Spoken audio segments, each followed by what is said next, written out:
a program that the Biocomplexity Institute at Virginia Tech offers entitled Kids Tech University. So simply, I'm going to tell you my journey to STEM. I started in college, but I really think it started back in probably high school. So the teachers always actually evaluate, what is your favorite subject? And for me, that was always mathematics.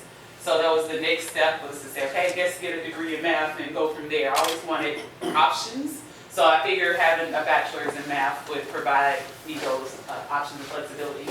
So I received my bachelor's in science in mathematics from Alabama State University, Montgomery, Alabama. And during my undergraduate experience, I was first exposed to research through a program through the National Science Foundation. And that's how I actually met someone at Virginia Tech and ended up coming here. So research is definitely important, and your students can get exposure at any stage, whether it's high school or on the college level, because they can figure out what they like and don't like, and also see options in those different fields. So for me, in undergraduate, I work on a project that focused on human papillomavirus and cervical cancer. But I was like, okay, I didn't like theoretical math, I only like applications. And I had no clue going into my bachelor's degree that that was even an option. So I decided to go to Virginia Tech, and I finished my Ph.D. in genetics, bioinformatics, and computational biology. I always get a question like, what is that? So they're like, you're a geneticist. I'm like, no, not really. So my Ph.D. was focused on computational biology. I did discrete mathematical modeling to study the effects of a fungus on the airway inflammation and looked at the connection between the immune response and our metabolism. So I worked on that, incorporating different tools using math, biology, as well as some computer science. I wanted that interdisciplinary PhD, which is kind of a new trend that is happening across a lot of campuses here in the United States. Once I left Virginia Tech, I went to the University of North Carolina at Chapel Hill, where I did a postdoctoral research experience. It was a combination of research and teaching, my fellowship. So I was able to teach at a small college in Charlotte, Johnson C. Smith University, where I taught intro to bioinformatics and also did research focused on the effects of cigarette smoke on lung inflammation. So I recently returned back to Virginia Tech. I never knew I was going back. I swear. They were like, I'm a Blacksburg graduation, like, bye, Blacksburg. And starting in January, I just returned back to Blacksburg. So I'm now at Virginia Tech working at the Biocomplexity Institute, doing education and outreach was one of my passions that I've kind of maintained throughout from undergraduate experience up until my postdoc. So I was like, well, education's always kind of been there, and I love working with students. I was always volunteering if I found the time, so I really decided I wanted to make a full-time commitment to it, so that's where I am now. So what do? I have lots of fun. I meet a lot of different kids, different ages.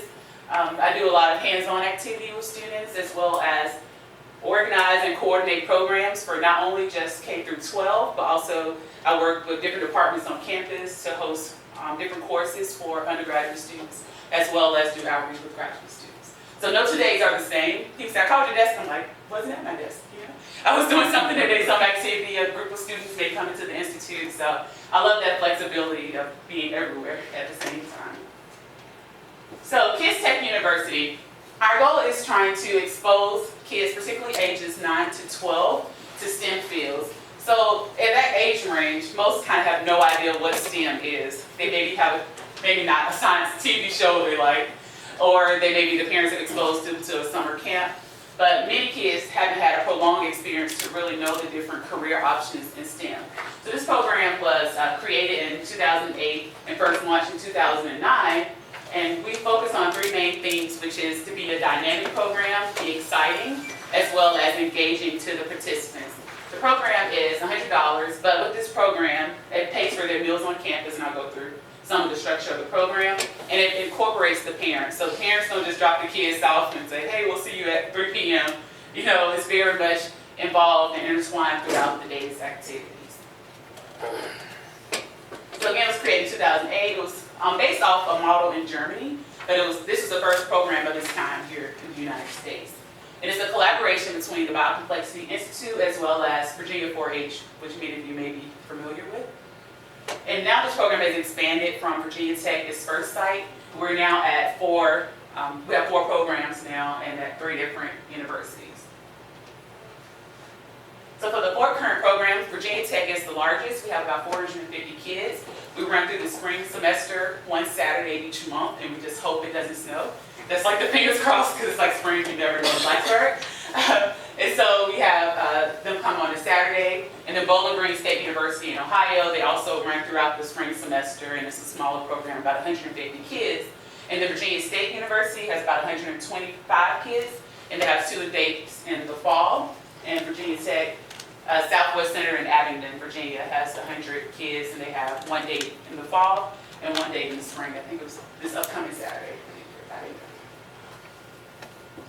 So for the structure of our program, that morning we have an interactive session with a world-renowned scientist, and they asked the question that day, the form of a question. So I passed out a few brochures for this year's program. You can kind of see what those questions were for the year. And maybe, for instance, why does a snowflake have 6 points? And the parents and the kids are able to see what the questions are ahead of time. So they'll know kind of the brief abstract of what the speaker will discuss. So the kids kind of already excited about the presenter. They see a picture and they see what department and university that they're affiliated with.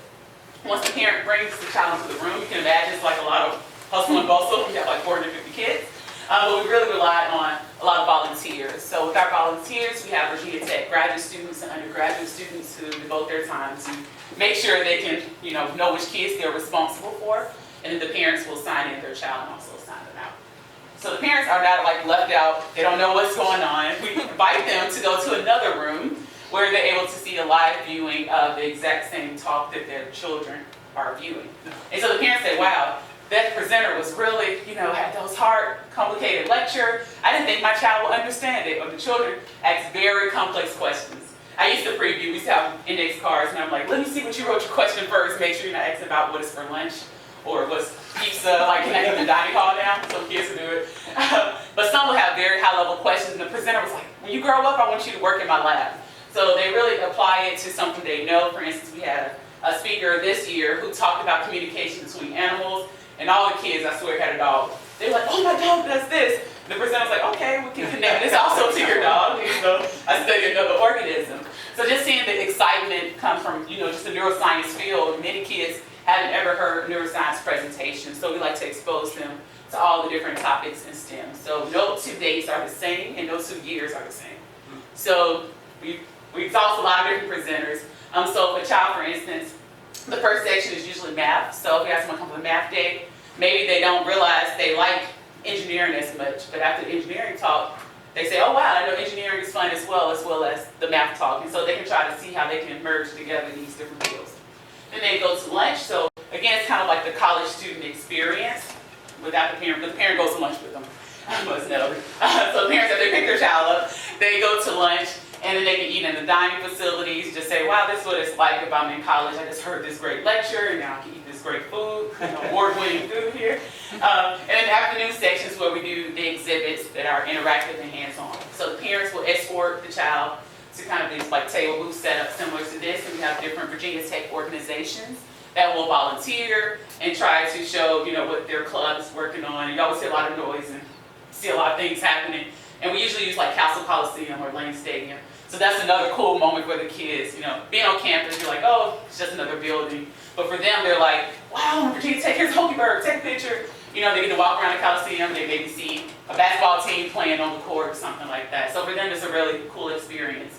And if we have different exhibitors that come each month, those activities are still different each month because the kids are coming each time. And we hope that they will attend all 4 events so they really get the full, well-rounded experience.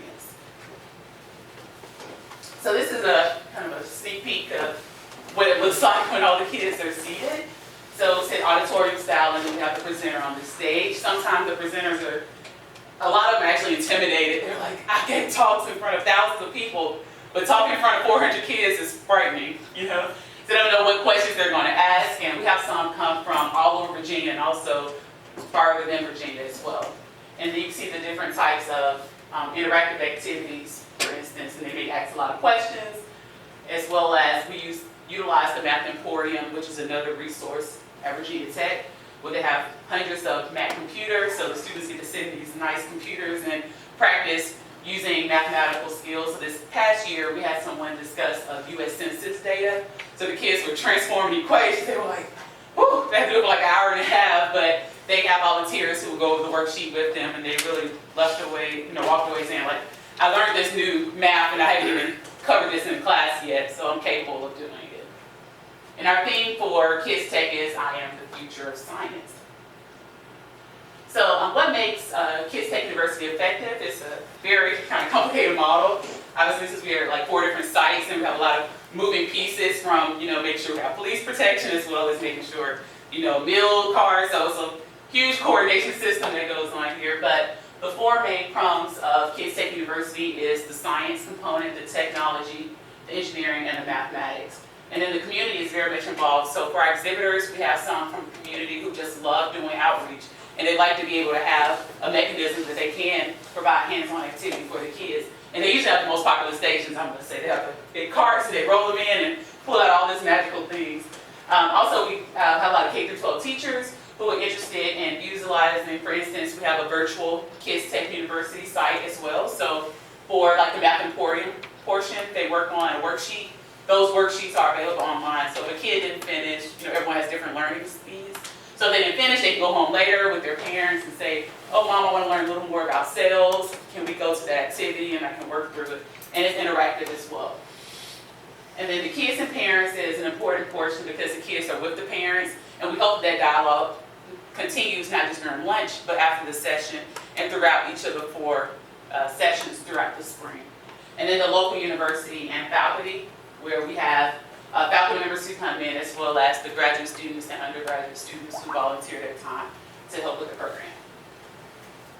So last I was trying to think about what advice I would give to students. So the first thing is exposure is key. They don't know really what they want to do, especially I think they're working with middle school and high schoolers, so to them everything may be interesting or not.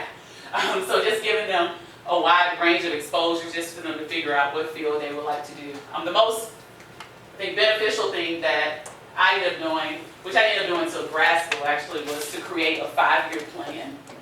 So many of us probably don't have a 5-year plan, but it really is helpful for middle schoolers and high schoolers because they really think like each year is so long to them. I swear it's not 365 days anymore. It's like, oh, my parents want to move away, but they don't think further than that to say, what is my future goal for myself, or what do I need to do to get to that goal? So one activity we used to do was find a job ad that we wanted to have and see what they were requiring. Because you say, okay, I want to go to Princeton, for instance. What does it take to get into Princeton? You can't wait until your senior year of high school to say, oh yeah, that's where I want to go, right? So you have to know earlier. Visit college campuses. I had never been here before. It's a beautiful campus. I'm like, wow, I didn't know this was here. It's beautiful. Virginia Tech and other universities, just to let them see what the college feel is like and if that's an option your students are interested in, as well as examine college majors. So the major I had for my Ph.D. didn't exist when I was working on probably in high school. The program was just finishing up the first group of students once I started my Ph.D. program. So they need to constantly know that, biology isn't just biology. Some schools have neurobiology now, and there are a lot of different options, and no field is just so distinct. They're all kind of mixing together now. And also to look at those different colleges of interest. Also communicate with college administrators and professionals. The world is really who you know. So if you have contacts at some different schools, someone can introduce you to the right person to at least let that student know what options can exist for them.